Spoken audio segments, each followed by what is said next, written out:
Soror, Encuentro Feminista.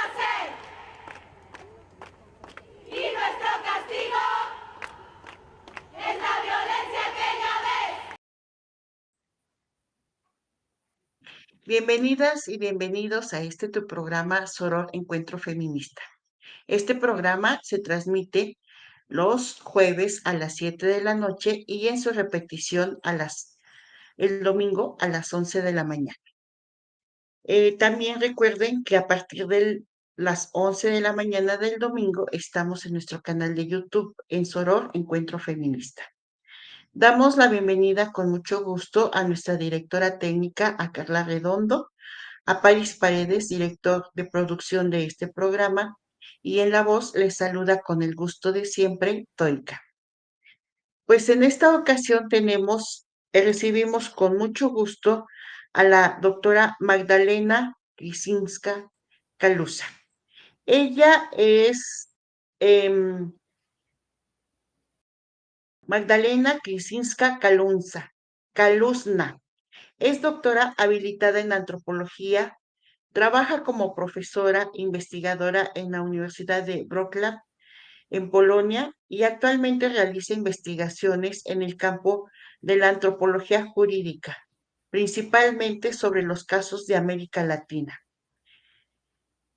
Entre otras cuestiones, estudia y revisa lo relacionado con el multiculturalismo, la violencia cultural, los conflictos y la discriminación. Ha realizado investigaciones de campo en México y en otros países de la región amazónica. Su doctorado se centró en el impacto de los agentes de contacto para la posibilidad de la supervivencia de las culturas indígenas en la Amazonia. Su segundo libro fue dedicado al conflicto entre el derecho consuetudinario y el derecho positivo. Bienvenida, doctora Magdalena. Muchas gracias por invitarme a su programa. Me da mucho gusto poder participar y poder hablar con Es un usted. gusto tenerla en este programa, así como en México. Doctora, quiero iniciar esta charla preguntándole, usted es estudiosa de la antropología y del derecho. Esto es la antropología jurídica. ¿Nos puede contextualizar qué estudia la antropología jurídica? Podemos decir que estudia todo, ¿verdad? Porque todo aspecto de la cultura puede estar conectado con la ley, con las leyes, con el derecho. Entonces podemos decir que estudia lo mismo que, bueno, de todo en las culturas de cuales se ocupa uno, pero claro está, estudia todo, especialmente todos los aspectos que están conectados con las leyes en las culturas específicas, las relaciones, los procesos que pasan, las relaciones entre diferentes sistemas jurídicos, los conflictos, pero cómo se aplica la ley, qué significa la ley o el derecho para particular para una sociedad, para los miembros de esa sociedad. Diferentes cosas podemos decir, pero no, como dije, todo que está conectado con este aspecto legal en una cultura o en las culturas particulares, o podemos decir en la sociedad, o sí. Sí, gracias.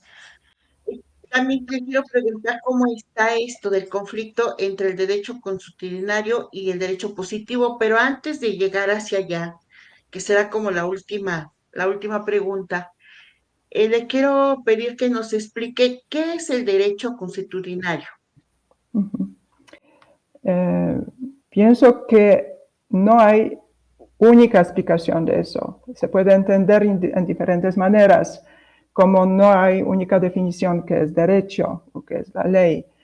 Pero bueno, trato de dar una panorama, podemos decir, o explicarlo un poco en detalle, hablando un poco de la historia también. podemos decir que ahora funciona en países como México, en otros países donde hay grupos étnicos o pueblos indígenas, pueblos originarios, pueden funcionar y funcionan en gran mayoría de estos países, sino en todos, dos sistemas: el sistema que llamamos sistema federal o sistema de Estado, que llamamos sistema positivo, y este otro que podemos llamar sistema del derecho tradicional de un grupo, ¿sí? Y los sistemas de derecho escrito creados en los países coloniales fueron transferidos con los colonizadores a diversas partes del mundo y se impusieron a las comunidades que estaban dominadas por estos países coloniales, ¿sí? Diferentes países siguieron diferentes políticas a este respecto. Unos permitieron en mayor o menor medida que las naciones, que los grupos, pueblos conquistados mantuvieran sus prácticas antiguas. Y entonces, esta es una herencia, podemos decir, en una parte, ese derecho consuetudinario, o lo que se llama en México usos y costumbres, es que se herede de esos antiguos leyes antes de colonización, y esas leyes que estaban introducidos durante la época de colonias. Y existen diferentes tipos de leyes, ¿sí? Entonces, leyes establecidas a nivel estatal, leyes denominadas consuetudinarias o tradicionales, y operan en nivel del grupo, del pueblo, de la comunidad, de los últimos.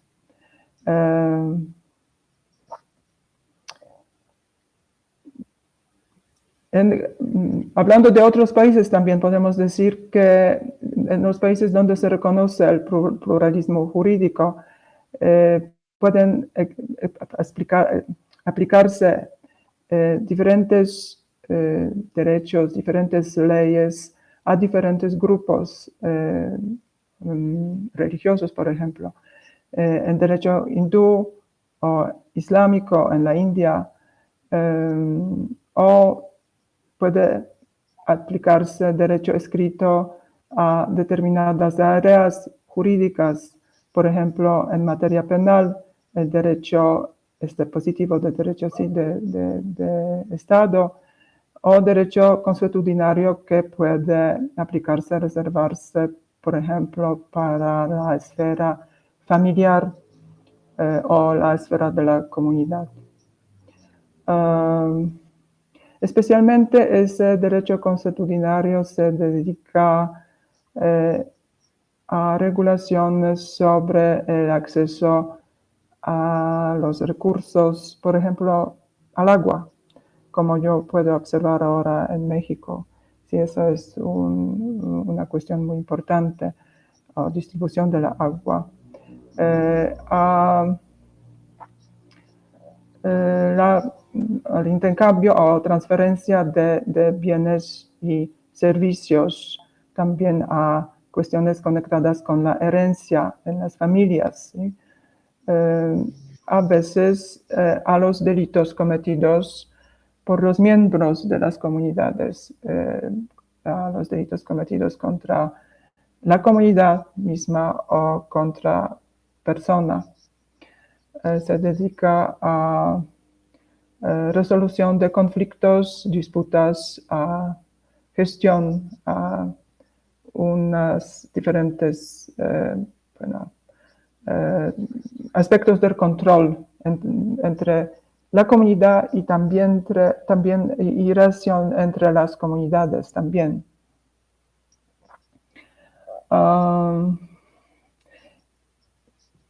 Bueno, eso que es característico para el derecho consuetudinario es que está reconocido este derecho y compartido, podemos decir, por la comunidad y no está escrito, podemos decir, pero ahora lo que veo que también pasa, que puede estar escrito en las por los delegados en las comunidades, también eso ya empezó a pasar, a lo que me di cuenta.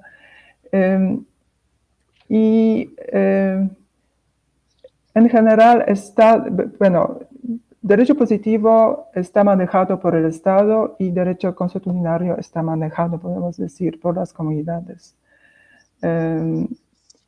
Sí, que entonces está derecho positivo conectado con el poder estatal o federal y derecho consuetudinario con el poder de las autoridades de las comunidades.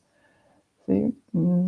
Entonces opera sin referencia al Estado, podemos decir, o al derecho estatal, derecho federal, derecho internacional. Así es, esta es la gran diferencia. En lo que usted ha revisado en estos estudios en diferentes partes del mundo, como usted lo señala, en algunos lugares hay pluralismo jurídico. ¿Cuál es la situación que usted conoce? ¿Cuál es la situación que se ve en México? En México hay muchas comunidades indígenas, muchas, y tienen sus tradiciones, sus usos y costumbres, se rigen por el derecho consuetudinario.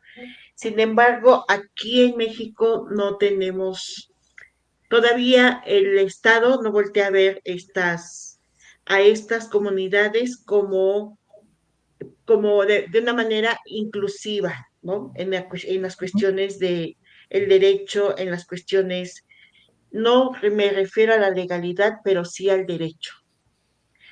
¿Cómo mira usted esta situación en México ante esta falta como de pluralismo jurídico? Bueno, este pluralismo jurídico está en la Constitución, ¿verdad?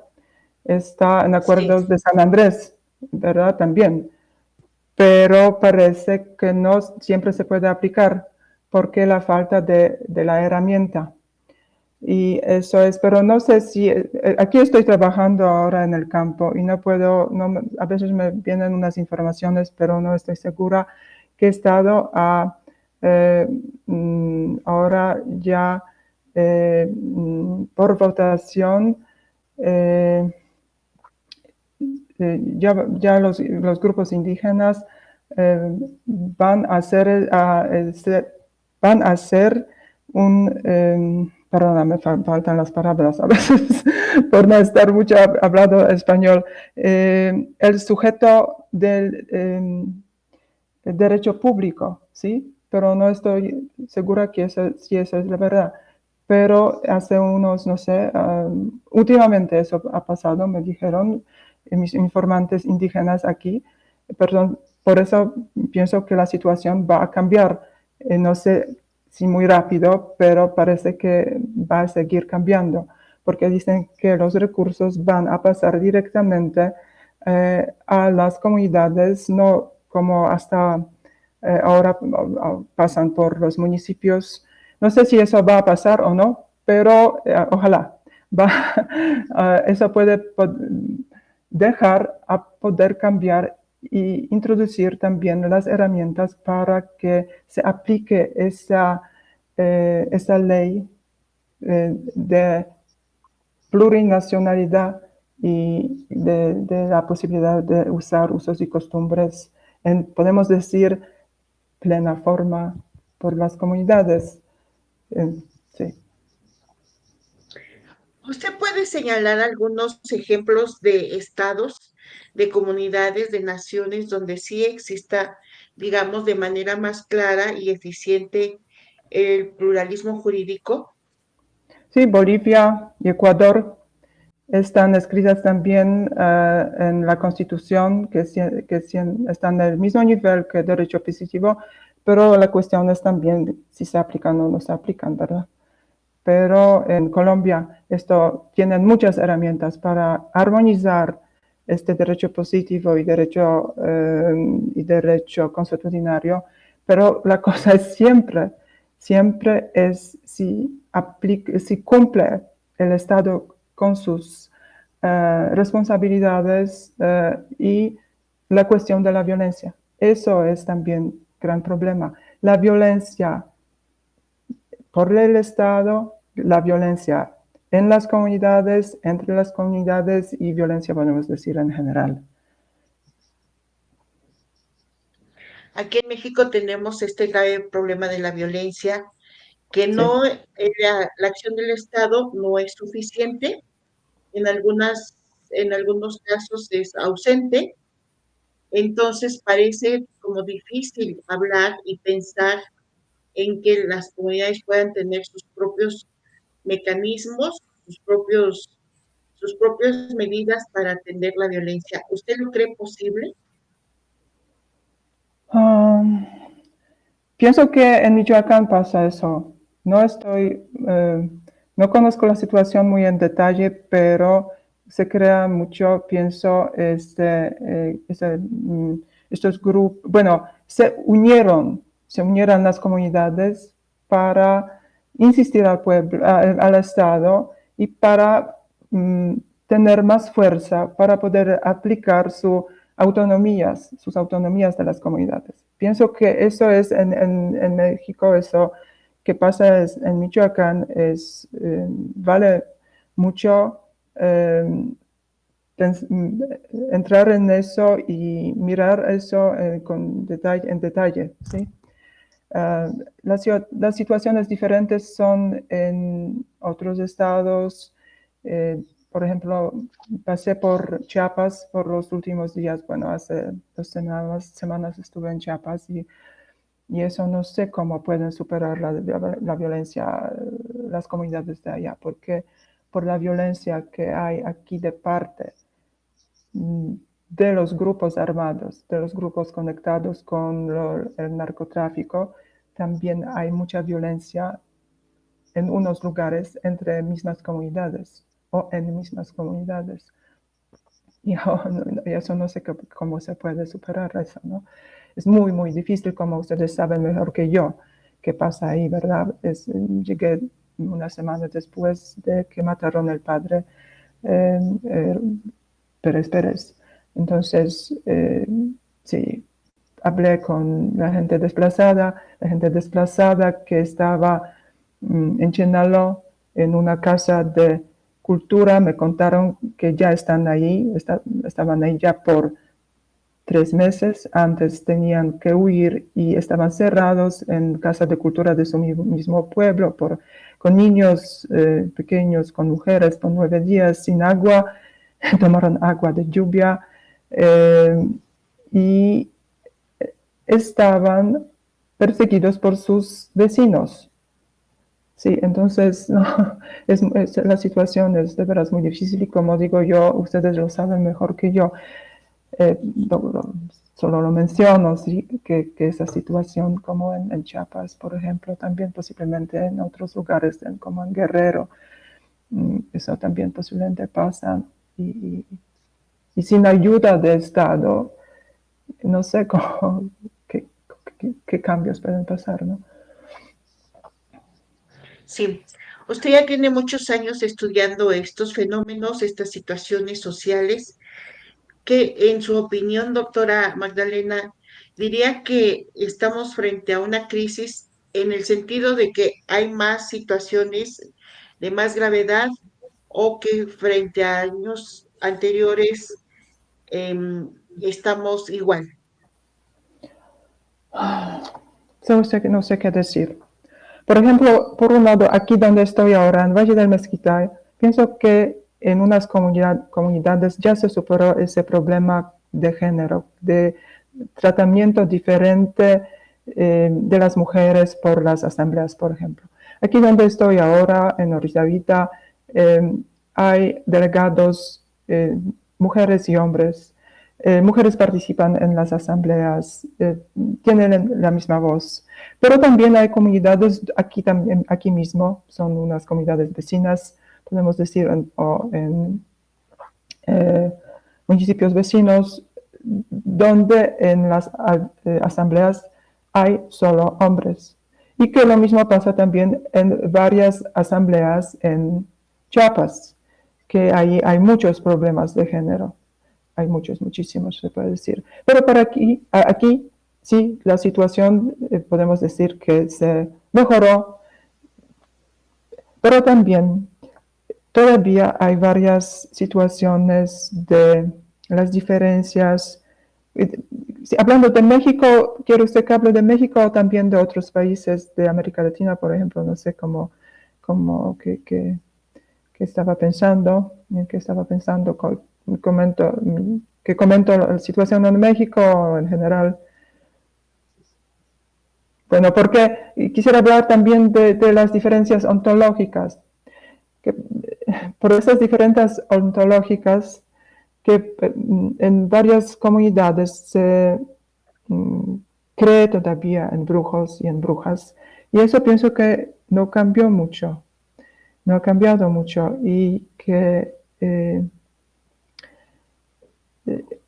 ¿qué pasa todavía? Que se mata la gente. Me comentaron en Chiapas, por ejemplo, que se hace, no sé si recuerdo bien, hace 2 años mataron a una pareja que toda la comunidad estaba convencida que son los brujos, ¿sí? Y nadie hizo nada, porque todos pensaban que era justo matar a esta gente, ¿sí? Y eso pasa también en otros países de América Latina. Por ejemplo, una mujer paraguaya del grupo indígena guaraní fue hace unos años condenada a muerte por brujería. Fue atada a palo, vejada con flechas y aún con vida quemada en una pira. Y pasaban muchas cosas de ese tipo por los últimos años en países de América del Sur, con Bolivia, en Perú. En Paraguay fue un evento aislado, podemos decir, pero en otros países sí eso pasa.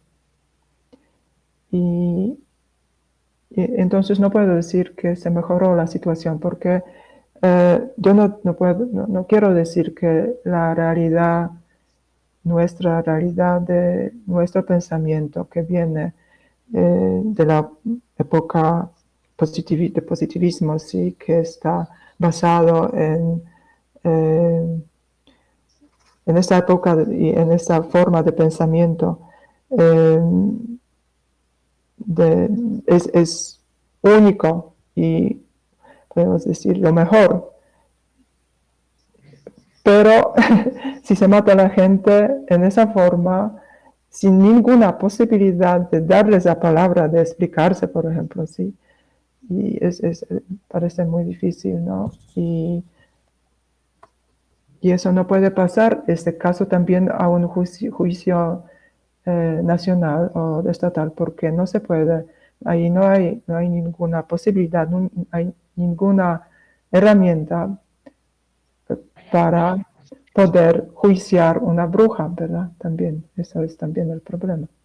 Y mucha gente cree en eso, entonces eso es un hecho social, podemos decir, y hay que crear unas herramientas para poder resolver esos problemas, ¿sí? Pienso así, ¿no? Pero eso no pasa porque pienso que es muy difícil. Entonces, no, por un lado sí pasan cosas buenas, pero se puede decir que lo veo, pero también veo mucha violencia en varias regiones y también en partes de México, como sabemos todo, ¿no? Todos qué pasa, y eso no ayuda. Doctora, usted sabe que estamos, en este sentido de lo que viene diciendo, usted sabe que estamos aquí en México con modificaciones al Poder Judicial. Ahora hay modificaciones administrativas, pero vienen también modificaciones, cambios con respecto a las leyes o a la aplicación de ellas. ¿Usted ¿podría opinar si esto lo considera favorable para el reconocimiento del derecho consuetudinario? Pero, ¿cuáles cambios exactamente en cuáles piensa usted? ¿En cuáles cambios? Pues aquí tenemos reformas al Poder Judicial en la cuestión administrativa, ¿no? Entonces, ahora jueces y personas que integran el Poder Judicial serán elegidas de otra manera, a como venían siendo elegidas desde siempre.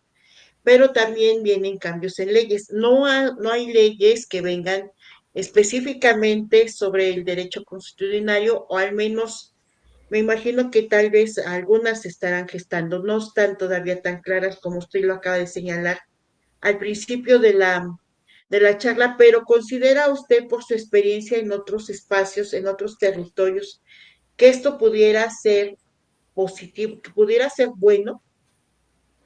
Es con cambios legislativos de escoger en otra forma la gente, ¿sí? Que va luego a aplicar la ley, dice usted. Pudiera ser, ¿no? Yo estoy pensando en eso. Pudiera ser que esos cambios implicaran también en cómo se aplica la ley, que Ujú, incluyeran estos cambios.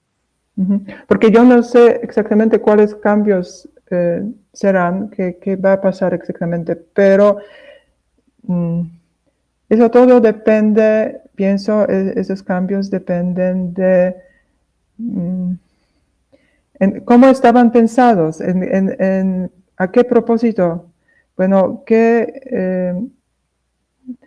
ah, qué forma de cambio, si están cambiando las leyes también, eh,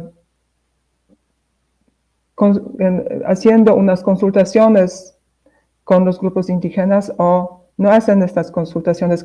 Para mí es un poco difícil comentar porque no sé exactamente qué cambios van a pasar, ¿no? ¿Qué exactamente en qué pensamos? Sí, pues justo lo ha dicho usted.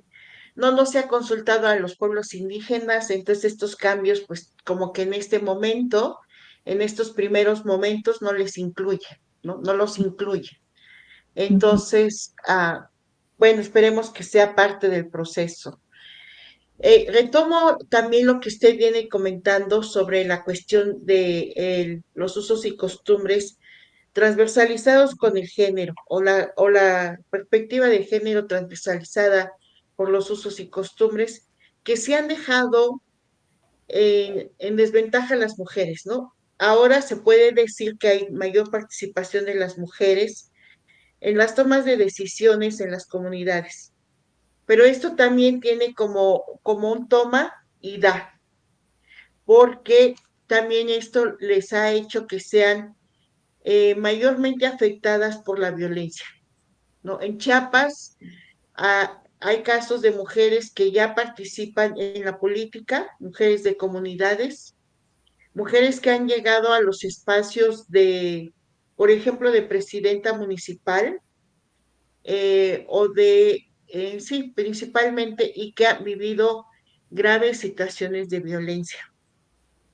Entonces, creo que ahí sigue habiendo, me parece que una conjugación entre, más que confrontarse el derecho positivista con el derecho constitucional, se hacen uno, ¿no?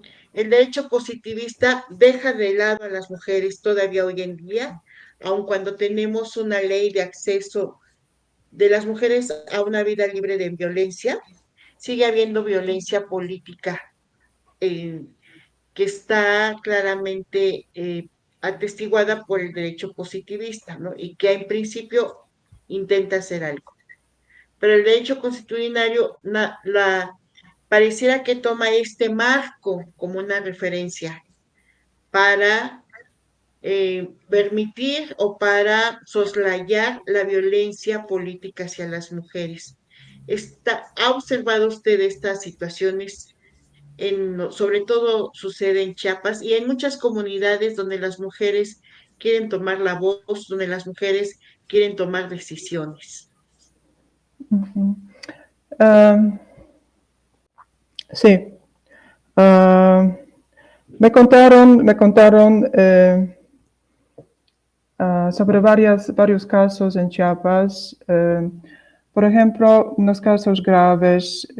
Ahora no voy a hablar sobre política tanto, podemos decir de política de las mujeres involucradas en la política, pero sobre las ciudadanas, podemos decir, de las comunidades, de las muchachas, de las mujeres. Y sí, que ellas no tienen lo mismo poder, no tienen la misma voz, no se les escucha. Y si pasa algo a estas mujeres, por ejemplo, violación, me contaron sobre esos casos que Fiscalía no quiere tener mucho con eso, que manda los casos otra vez a veces a los pueblos. O hay otra forma de, podemos decir, de la violencia en los pueblos, que si la familia de la mujer o de muchacha violada decide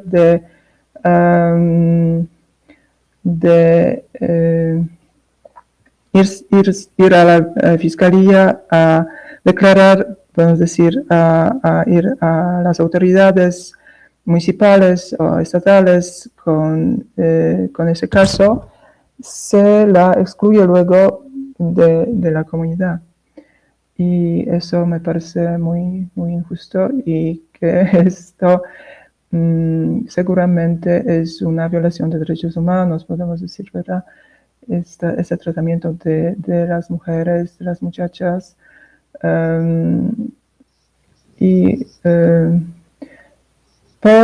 Bueno, lo que deciden los delegados, los jueces auxiliares, porque se llama diferente en diferentes comunidades, diferentes estados, esas personas, pues ellos deciden que una multa para la persona que violó, y eso arregla toda la cuestión, ¿sí? Por ejemplo, hay que pagar 4,000 pesos por violar a una muchacha, y eso sí es todo que ese violador debe que hacer, ¿sí?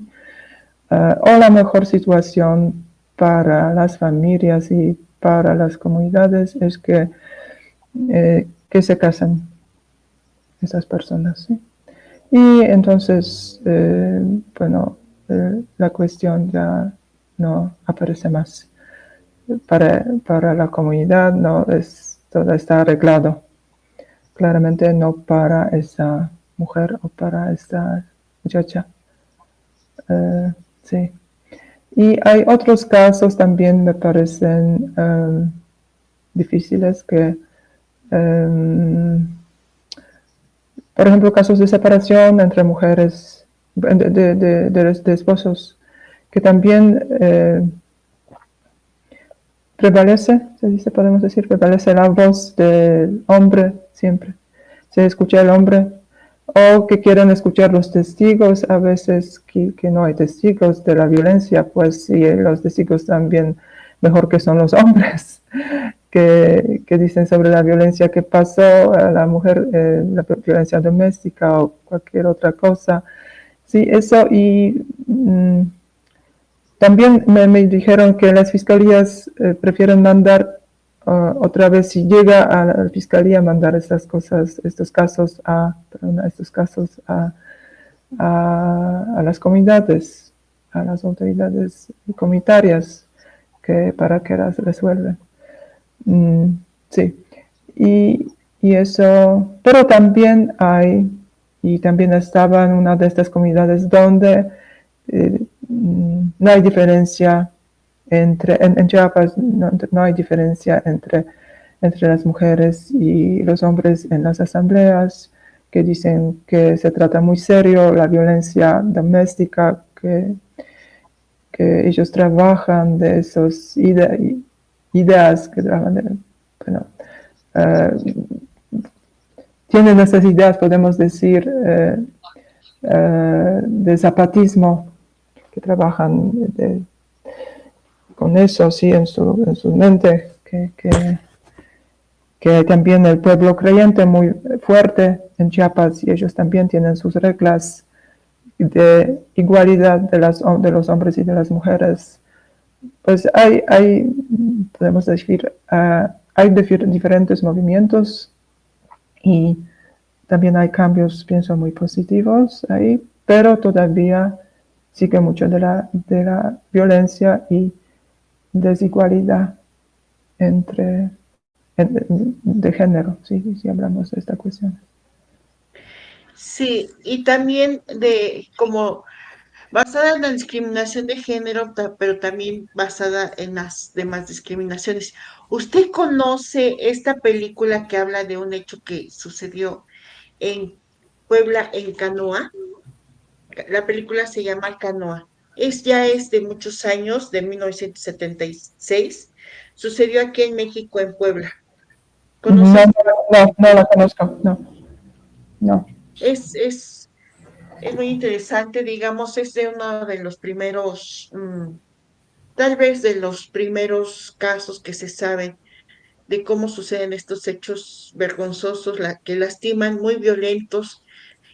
Fue un grupo de estudiantes que llegan a San Miguel Canoa, en Puebla, y bueno, se hospedan, al principio les miran bien, después de un tiempo les miran bastante mal, y, y bajo la dirección del cura del pueblo, los asesinan, ¿no? Los asesinan a ellos, eran tal vez 6 u 8 estudiantes. Existe esta película y bueno, es un hecho muy vergonzoso, que lastima, pues, porque les vieron así como primero bien, pero después ya les empezaron a ver mal, ¿no? O sea, algo sucedió, estas diferencias ontológicas con respecto al resto de la comunidad. También le quiero comentar,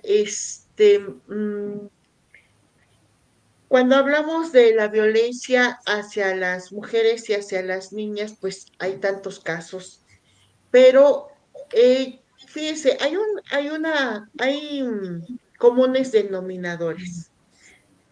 Por eso es que yo considero que sí debe de haber como la búsqueda del acceso a la justicia, ¿no?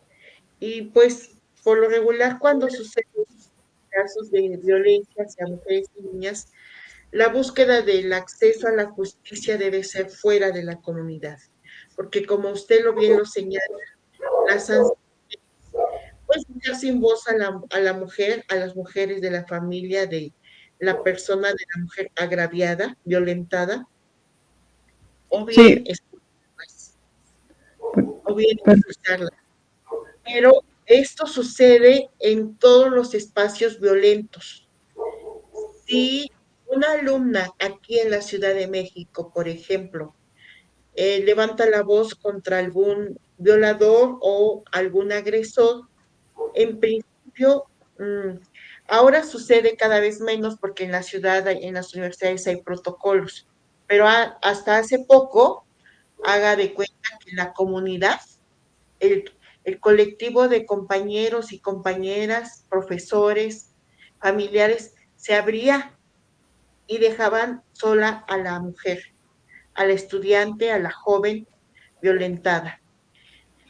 Hay un caso que está también documentado en la película, que es el caso de lo que vivió la señora Marisela Escobedo en la búsqueda de acceso a la justicia por el feminicidio de su hija. Esto sucede en Chihuahua.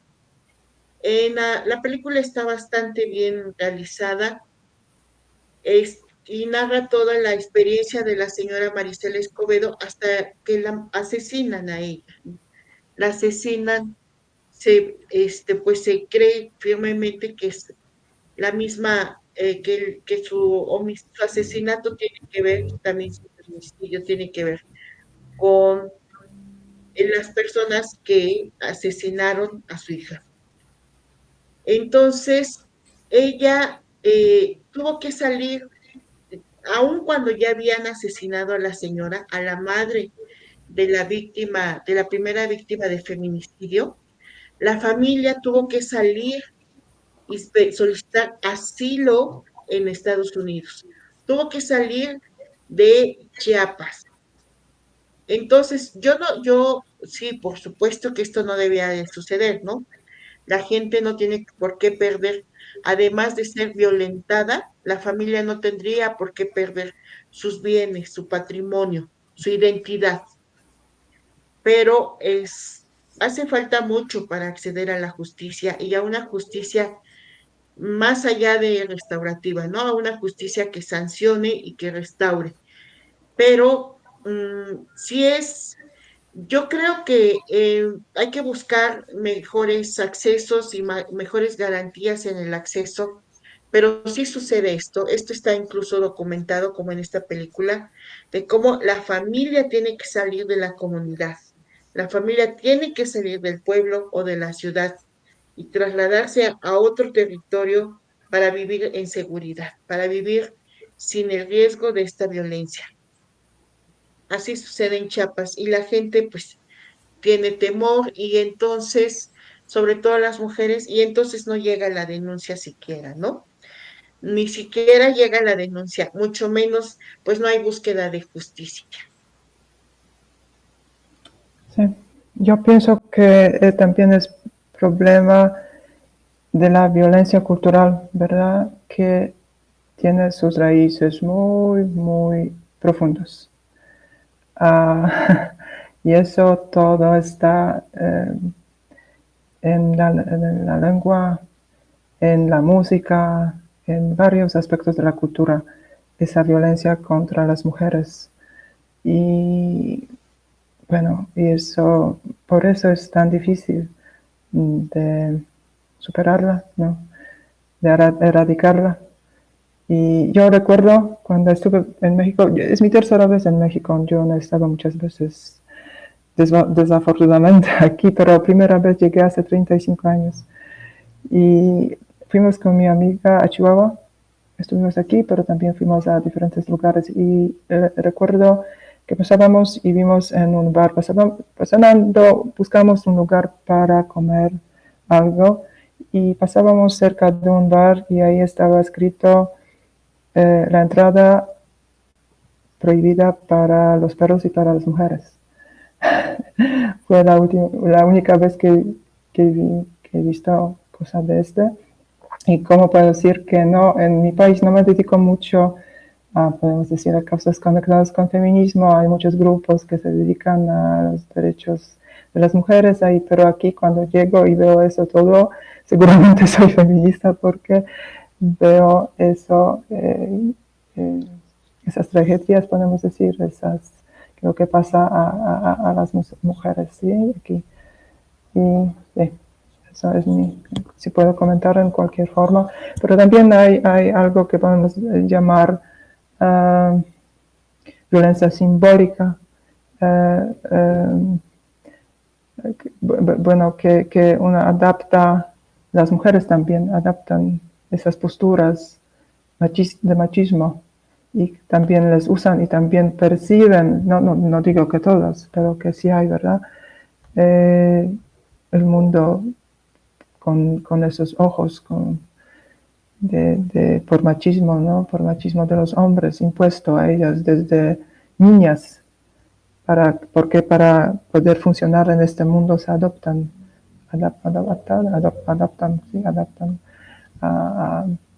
para poder sobrevivir. Y ellas tratan las mismas, a veces las madres tratan sus niñas en esta forma injusta también, sí.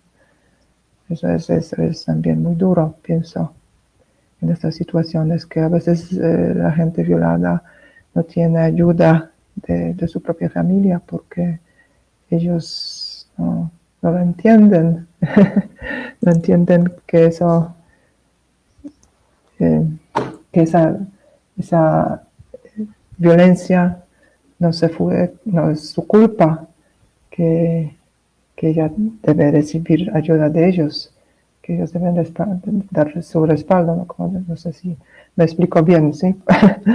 Pero sí, eso es muy, muy triste, estoy de acuerdo. Una que cosas más duras pienso en México, y que todavía eso existe, ¿no? Sí, Sí, se explica usted bastante bien. Esto me lleva a pensar al escucharla, cómo sería, cómo sería un mundo diferente. O sea, pensamos, yo creo que en algún momento muchas, yo me incluyo, pensábamos que en las comunidades habría menos violencia. En las comunidades, como usted lo señala, habría más cuidados de la familia, ¿no? Habría más cuidados de la misma organización social de esa comunidad. El presidente anterior, el expresidente López Obrador, señaló en muchas ocasiones la gente de las comunidades es gente buena, bonita, ¿no? Como cuando se le cuestionaba sobre la venta de las niñas y él lo negaba, ¿no? Decía, no, aquí en México la gente es buena y bonita. Y bueno, en realidad sabemos que esto no sucede así, que hay casos gravísimos de violencia, hay casos gravísimos de violación a derechos humanos de las mujeres y las niñas en las comunidades, y que en estos momentos representa como una situación tal vez, si la midiéramos, la comparamos, mucho peor en el acceso a la justicia para la población que está fuera de comunidades donde hay usos y costumbres. Si es difícil de por sí con el derecho, bajo los preceptos del derecho positivista, acceder a la justicia en, en las comunidades que se rigen por usos y costumbres, es imposible, ¿no? Es cuestión de guardar silencio, y ese silencio se convierte en una confabulación, en una fratia, en una casi hermandad, ¿no? El silencio hermana, en una complicidad, donde se juegan varias posturas quienes están en, en el acto violento. Por un lado, el violentador o violador, por otro lado, la víctima, pero además la comunidad se convierte como en cómplice. Y algunos autores señalan, ¿no?, esta tríada de la violencia. Es grave porque esto deja como sin recursos a la víctima, totalmente la deja sin recursos. Y es tan grave. Esto, doctora Magda, dijéramos que es uno de las graves, de los elementos que se señalan en la crisis entre el sistema jurídico y el derecho consuetudinario en México. Sí, pero también pienso que esto tiene que ver con la pobreza de uno de los pueblos indígenas, bueno, que ellos no tienen acceso a la justicia, no. A veces también que no tienen acceso a ninguna ayuda. Le doy un caso cuando hablamos sobre el trato de la gente, de las niñas.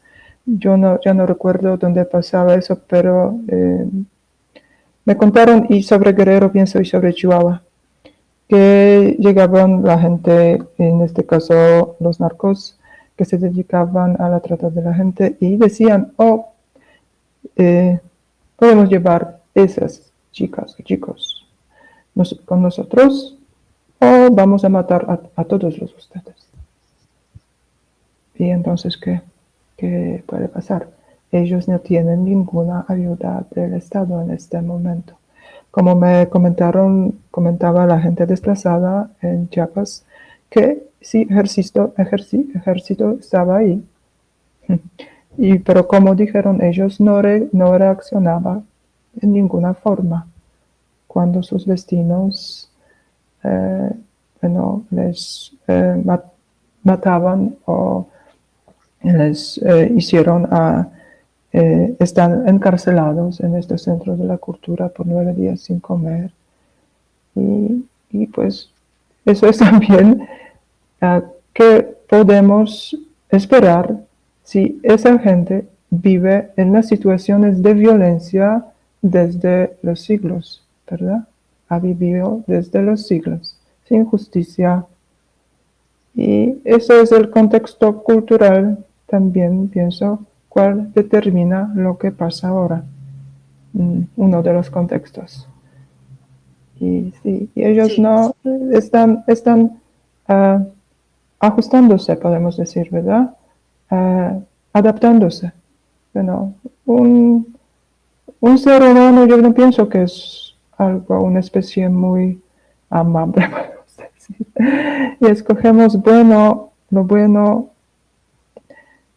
no tan menudo que lo malo, que es más fácil para nosotros escoger lo malo y es más fácil.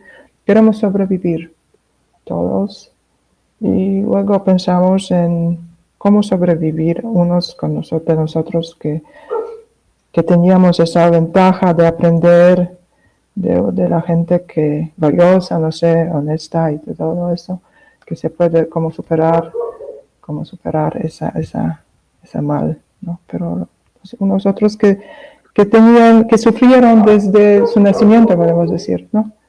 Ellos ya no piensan tanto mucho de cómo ayudar a otra gente, piensan cómo ayudar a ellos mismos, cómo sobrevivir, sobre todo, ¿no? No quiero decir que eso es específico para los pueblos indígenas o comunidades, eso es para la gente que no tiene recursos no tiene ayuda, recursos para otros para sobrevivir, que ellos mismos que pueden generar, ¿sí? Y en situaciones difíciles, bueno, lo que pasa es difícil para todos nosotros. así es. Doctora, nos quedan unos pocos minutos, pero le quiero pedir un poco a manera de despedida. ¿Usted estaría participando aquí en México en un congreso que por sus siglas se reconoce como RELAJU? Cuéntenos de la ponencia que presentaría usted. Bueno, yo también presentaría eso más o menos de lo que estamos hablando ahora, pues esos, bueno, podemos decir los puntos que determinan ese conflicto entre derecho positivo y derecho consuetudinario, hablando más o menos de eso, sí. Por ejemplo, también uno de esos puntos podemos decir es quién es el indígena, por ejemplo, sí. Cuando hablamos sobre el conflicto entre los católicos y los evangélicos, los protestantes, a veces parte de gente estaba excluida de las comunidades y esas son las cuestiones. ¿Quién decide sobre eso, verdad? ¿Quién tiene derecho de decidir sobre eso? Entonces, ¿quién es indígena? Si yo cambio la religión, ya no soy indígena, o si yo no cumplo con mis reglas, unas que están como usos y costumbres, estaban siempre,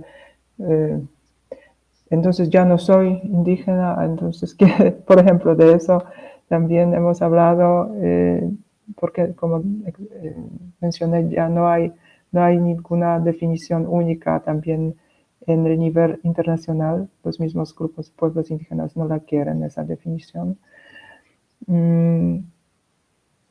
También hemos hablado o yo hablé sobre unas normas, por ejemplo, de este principio de igualdad de todas personas, pero en otros contextos de género también, por ejemplo, cómo se trata a los niños, por ejemplo, según el antropólogo Pedro Vitarch, que trabajaba mucho y por no sé 30 años entre los celtales, él dice que ellos, es muy difícil, por ejemplo, traducir esta lengua a la Declaración Universal de los Derechos Humanos, porque es difícil entender que todos somos iguales o tenemos los mismos derechos, como no existe eso en esta cultura que somos diferentes, que unos hermanos son mayores, unos son menores, tienen otro derecho, que las personas mayores tienen otros derechos que personas menores, ¿sí? Y por ejemplo, la adolescencia de un niño se asocia en unas de culturas mayas con la acumulación de calor. Y el niño nace frío y luego acumula calor gradualmente, y si todo sucede correctamente, se acaba en la edad de 15, 20 años. Pero puede suceder que este proceso de acumulación no es correcto, no sea correcto, y para evitar la mala sangre de estos niños se les debe pegar. Y entonces este niño pierde presión, calor, fuerza, y eso le hará mejor porque regresa a esa, podemos decir, ese camino correcto y equilibrio. Entonces, eso se puede comparar, según Pitach y según sus interlocutores, con las inyecciones, podemos decir, que sí, que también duelen, pero curan.